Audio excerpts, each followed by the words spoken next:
হ্যাঁ, ডিসকাস করতেছিলাম আমি, সানি ভাই, আমি, নাইম ভাই, মিথুন ভাই ডিসকাস করতেছিলাম যে স্পিন হয়তো রিশাদ ভালো মাইরা দিব। আমিও আমরা বলতেছিলাম যে তালাত্রে করানোর জন্য। তো ওরে বলছিলাম যে আমরা সামনে বল করার জন্য, হয়তো ও ওর মতো ডেলিভার করতে পারে না, এই জন্য ম্যাচটা অলরেডি ম্যাচটা চলে গেছিলো, বাট আমরা ফাইট ব্যাক করে নিয়ে আসছি। But last over 8 run defend করা অনেক টাফ ছিল আর কি।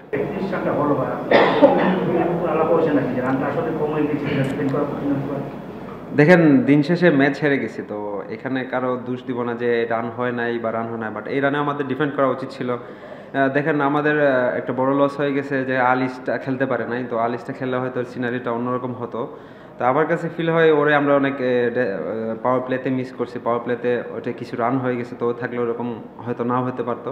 তা আমি এটা বিশ্বাস করি না যে রান কম হয়ে গেছে, রান বেশি হয়ে গেছে। আমার কাছে বলছে রান এনাফ ছিল বোর্ডে, আমরা হয়তো ডেলিভার করতে পারি না। খালেদ, একটু আল্লাহ কি মনে হয় কিনা বেশ কিছু ক্যাচ মনে হয় খুব কাছেই ছিল গ্র্যাব করার জন্য, ওইগুলো আপনাদের ফরেন ইকুইপ থেকে শুরু করে লোকালটাও দেখলাম যে রাশ করতে কেউ করেনি। ওগুলো যদি গ্র্যাব হতো তাহলে হয়তো ম্যাচের ফাইনালটা আপনার জিততে হবে। দেখেন, ম্যাচের মধ্যেই ছিলাম আমরা সব সময়, আমরা অন অ্যান্ড অফ ছিল। ওদের কাছে একবার যাচ্ছিল, আমাদের কাছে আসছিল। যখন আমরা উইকেট নিয়েছি, এক ওভারে শরীফুল 2টা উইকেট নেয়, তখন আমরা ফিল হচ্ছে যে আমরা ম্যাচটা জিতে যাব। তো আমার আবার যে সময় আমি যখন বোলিং করি, তখন আমার কাছে কয়েকটা উপরে বল আসছিল, তো হয়তো গ্যাপ করলে হয়তো ম্যাচটা আরও আগে আমাদের হাতে চলে আসতো। তো এখানে একটু মিস্টেক হয়েছে। লাস্ট থ্রুআউট দ্য টুর্নামেন্ট আমরা অনেক ভালো ফিল্ডিং করি নাই, অনেকগুলো ক্যাচ ছুটেছে। আগে প্রিভিয়াস ম্যাচে অনেকগুলো ক্যাচ ছুটেছে। তো এগুলা ক্রিকেট হ্যাপেনিং, এগুলো হয়। তো এগুলা ধরে লাভ নাই, এখন হাইরা গেছি তো আর। 16 নম্বর ওভারে যখন 4 মারলো মাইনাস দিলে, তারপর তো আপনারা কামব্যাক করলেন। তো ওই সময়টা ওই লাস্ট 3-4 ওভার মনে হচ্ছিল যে খেলাটা আবার পেয়ে যাবে। হ্যাঁ, দেখেন, মায়ার্স যখন আউট হয়েছে, আমি শরীফুলকে বলতেছিলাম তুই ম্যাচ জিতাবি, আরেকটা উইকেট নিলে পরের বলে রিয়াদ ভাইকে আউট করে দিছে। তো আমার কাছে আরও বিশ্বাস হচ্ছিল না ম্যাচটা জিতে যাবো ইনশাল্লাহ। তো ওইখানে কিছু মিস্টেক হয়ে গেছে, আমরা প্ল্যান অনুযায়ী বল করতে পারি না।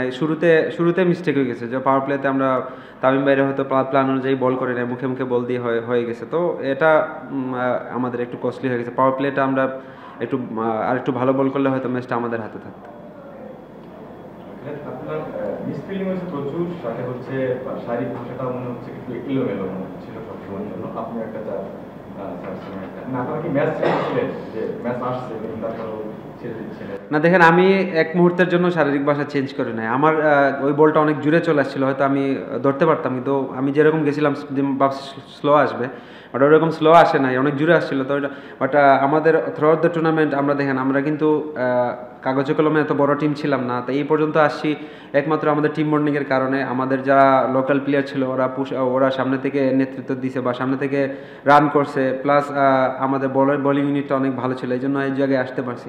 তো আমি বলবো না যে আমাদের কখনোই আমাদের মাঠে বডি ল্যাঙ্গুয়েজ এলোমেলো ছিল না কারণ।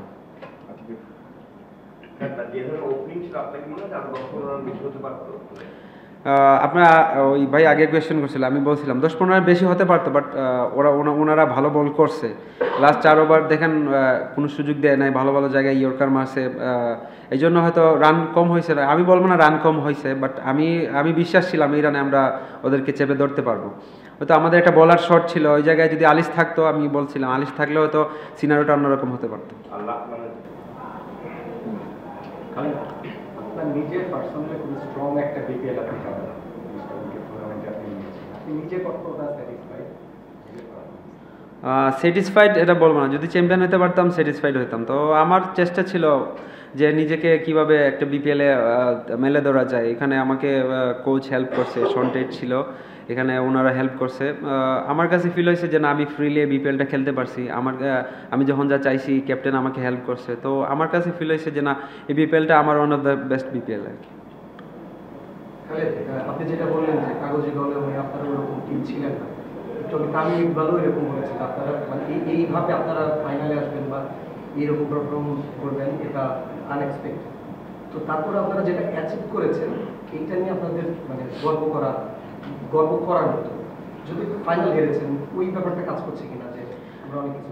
হ্যাঁ, দেখেন, ড্রেসিং রুমে সবাই, কোচ বলেন, আমরা টিম ম্যানেজমেন্ট, প্লেয়ার সবাই বলতেছে আমরা এই পর্যন্ত আসছি, আমাদের গর্ব করা উচিত। তো আমি পার্সোনালি ফিল করি যে এক নম্বর সবসময় মানুষ মনে রাখে, রানার্স আপ কে হয়েছে এই সময় মনে রাখে না। তো আমি পার্সোনালি এটা আমার কাছে খারাপই লাগতেছে যে আমি চ্যাম্পিয়ন হতে পারতাম, এত রান ছিল বোর্ডে, হয়তো আমরা আরেকটু ভালোভাবে যদি চেপে ধরতে পারতাম তাহলে জিততে পারতাম আর কি। Thank you. Thank you. Thank you.